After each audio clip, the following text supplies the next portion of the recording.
औज़ुबिल्लाहिमिनश्शैतानिर्रजीम बिस्मिल्लाहिर्रहमानिर्रहीम। Hand writing studio के साथ मैं हूं मोहम्मद इब्राहिम। तो गाइस, जैसा कि आपको पता है कि मैं आपको हैंड राइटिंग के मतलब आपको इंफॉर्मेशंस आपको देता हूं। तो आज की वीडियो में जो हमारा लेसन है वो सबक नंबर 11 है। इस लेसन में आज के वीडियो में हम मीम, छोटी ए और बड़ी ए की तख्ती सीखेंगे। तो आपने गाइस इस वीडियो को एंड तक देखना है ताकि तमाम जो इन्फॉर्मेशन हैं वो आप तक बआसानी पहुंच सकें। तो गाइस चलते हैं मेन टॉपिक की तरफ। तो गाइस आज की वीडियो में हम मीम सीखेंगे, छोटी ए और बड़ी ए की तख्ती सीखेंगे। सबसे पहले आपको मीम लिखने का जो तरीका है वो आपको समझाता हूँ। तो गाइस मीम लिखने के दो तरीके हैं। एक मीम जो होता है वो इस तरह का होता है और दूसरे नंबर पे कुछ स्टूडेंट्स जो होते हैं वो मीम इस तरह करके लिखते हैं। यहाँ पे मैं आपको समझाता हूँ। कुछ इस तरह करते हैं, ये आगे की तरफ ले गए और फिर इसको पीछे की जानब यूं करके और इसको इस तरीके के साथ लिखते हैं।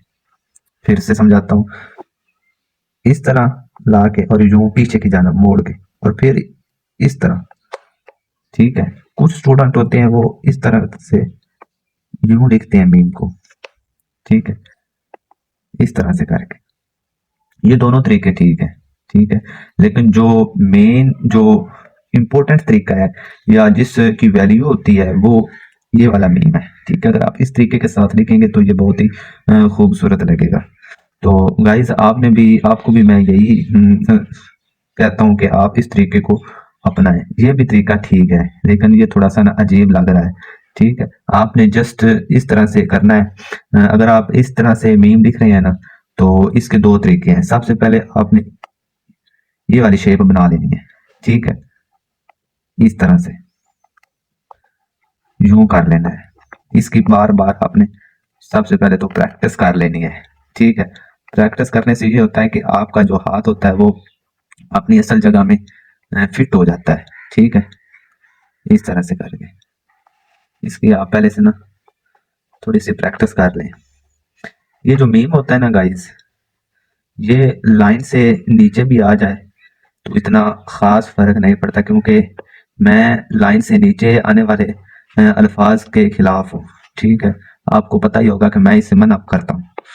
तो मीम एक ऐसा अदद है जो लाइन से नीचे भी आ जाए तो इतना खास फर्क नहीं पड़ता, लेकिन आपने इसको भी थोड़ा सा ना इतना भी नीचे नहीं आने देना कि नीचे वाला लफ्ज लिखा ही ना जाए या नीचे वाले लफ्ज की समझ ही ना आए। ये तरीका फर्स्ट वाला जो स्टेप है ये वाला है। उसके बाद जो सेकंड स्टेप है वो आपने सीधा जिस तरह अलिफ लिखा जाता है, अलिफ की शेप आपने नीचे बना देनी है इस तरह करके। ठीक है, अलिफ की तो आपको प्रैक्टिस करवाई थी। ठीक है, लेकिन फिर भी आपने प्रैक्टिस कर लेनी है। ठीक है, जो नए स्टूडेंट्स हैं उनकी बात कर रहा हूँ। तो गाइस आपने जो ये मैं इन्फॉर्मेशन आपको दे रहा हूँ, टिप्स आपको दे रहा हूँ, आपने इन टिप्स को अप्लाई करना है। इंशाल्लाह आपकी जो हैंड राइटिंग है वो ठीक होगी। ठीक है, ये जो हरूफ तहज्जी के अदाद हैं, ये मेरा जो मैंने एक टारगेट रखा हुआ है कि अगर ये हरूफ तहज्जी के अदाद आपको लिखना आ जाते हैं, लिखना सीख लेते हैं, इनके जो असूल होते हैं वो जान लेते हैं, तो आगे तो इतनी टेंशन ही नहीं होती, इतनी परेशानी नहीं बनती। हरूफ तहज्जी के अदाद अगर आप सीख लेते हैं तो जो उर्दू की हैंड राइटिंग है उसमें इतनी परेशानी नहीं बनती। ये आज का हमारा आखिरी लेसन था हरूफ तहज्जी के हवाले से। इसके बाद आपको थोड़ा थोड़ा करके ना उर्दू के हैंड राइटिंग सिखाता जाऊंगा। ठीक है, जो अल्फाज किस तरह बनते हैं या जुमले आपने किस तरह से बनाने हैं, उर्दू की हैंड राइटिंग को किस तरह से आपने खूबसूरत बनाना है, उसके साथ साथ इंग्लिश की हैंड राइटिंग भी ये आपको समझाऊंगा।